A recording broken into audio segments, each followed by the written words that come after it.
Guys, so the EA earnings call took place yesterday, and I'm going to read part of the transcript for you guys today so we can get some pretty good insight on what the future of Star Wars games and EA look like.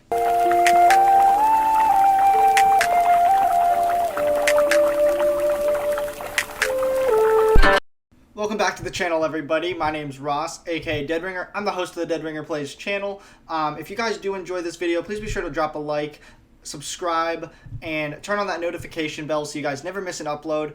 If you guys are a new subscriber, make sure to just comment down below in the video and just say I subscribed. It helps me welcome you guys to the channel properly. Now, let's get into these transcripts. Also, guys, just a reminder, I am doing a rebranding this weekend, so be on the lookout for that. I got a lot of exciting things coming for you guys in the near future. So I read through the transcript, and a lot of it was, all over the place between sports games, Battlefield's announcement, stuff like that. But I did skip down to, the parts we want to hear about, Star Wars. So I'll start with Matt Cost. He works for Morgan Stanley. He's an analyst. And he had a question for Andrew Wilson, the Chief Executive Officer over at EA. And he said, "Hi guys, it's Matt on for Brian. Thanks for taking this question. Two, if I could.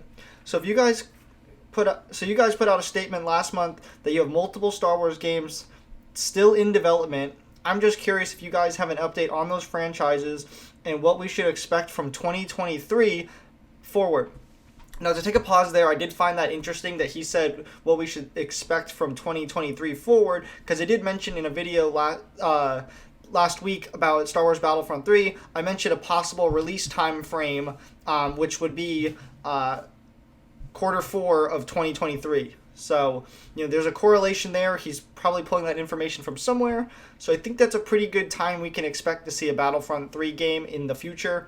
And then his second question, and then just the second one is, at the point that you guys kind of came into the beginning of the fiscal Q3, it was on the tail end of the summer. It felt like parts of the country had partially reopened before locking down again. So I just wonder what the experience you saw over the course of Q3 was in terms of had people churned out at the beginning, then came back into gaming as an other entertainment options because more restricted.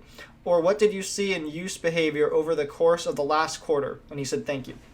So Andrew Wilson started with yes. So let me jump into that context of Star Wars. We won't be announcing new things here. Of course, it's a conference call. They're not going to make announcements over that. We're going to have to wait to see those for like E3 and stuff. And he said, "But what I would say is if you look at our history of Star Wars, we've had a long and very profitable relationship. First with LucasArts and then with Lucasfilm, and then with Lucasfilm as part of Disney. We have generated a number of great franchises: Star Wars Knights of the Old Republic, Galaxy of Heroes, Battlefront, Jedi Fallen Order, and most recently Squadrons.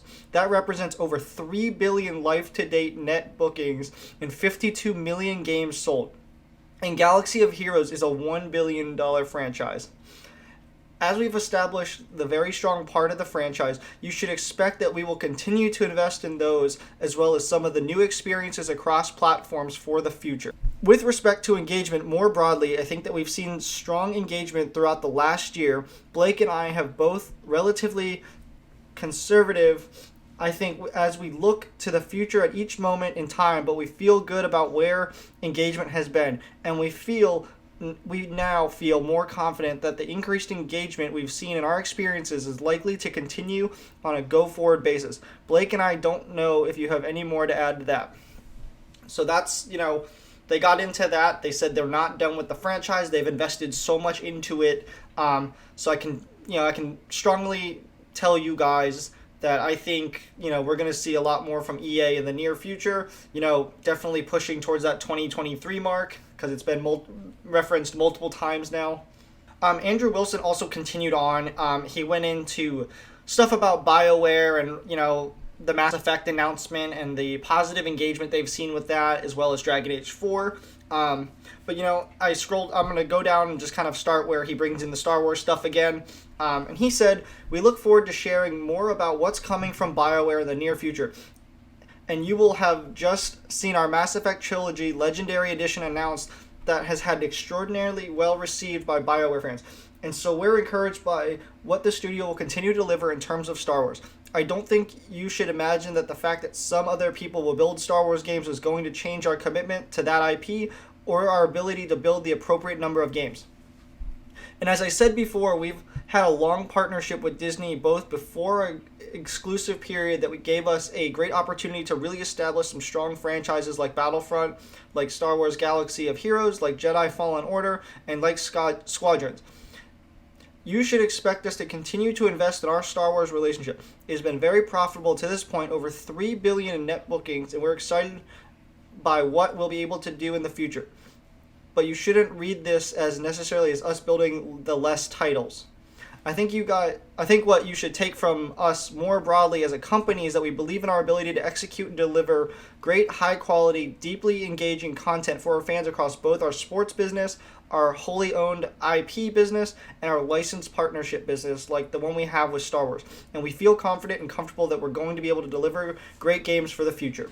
So guys, that was an excerpt from the EA earnings conference call between a reporter and chief executive officer. I think we got some pretty good insight there. I think we are going to see a lot from EA in the near future, kind of getting closer to that 2023 mark of what games they're going to be releasing, whether it's a Knights of the Old Republic, the Jedi Fallen Order 2, maybe expansions for Galaxy of Heroes. I still have not even touched that yet, and Battlefront 3.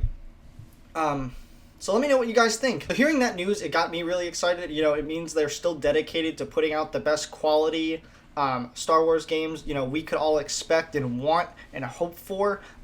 Things that got me really excited are Battlefront 3 and Jedi Fallen Order 2 right now. I mean, that's just what I'm on. I still play Battlefront 2 every day. I just recently beat Jedi Fallen Order. I'm about to go into the New Game Plus and kind of explore a little bit more and, diverse away from the linear experience I did the first time. But let me know what you guys are excited for. If you did enjoy this video, please be sure to drop a like down below. Subscribe if you guys are new. And just turn on that notification bell if you guys never want to miss an upload. And you guys, like I said, if you're a new subscriber, make sure to just comment that in the comments down below and just say I subscribed. It helps me welcome you guys to the channel properly. Be on the lookout for our rebranding this weekend. And as always, guys, my name is Ross, aka Deadringer. I'm the host of the Deadringer Plays channel, and I'll see you guys in the next video.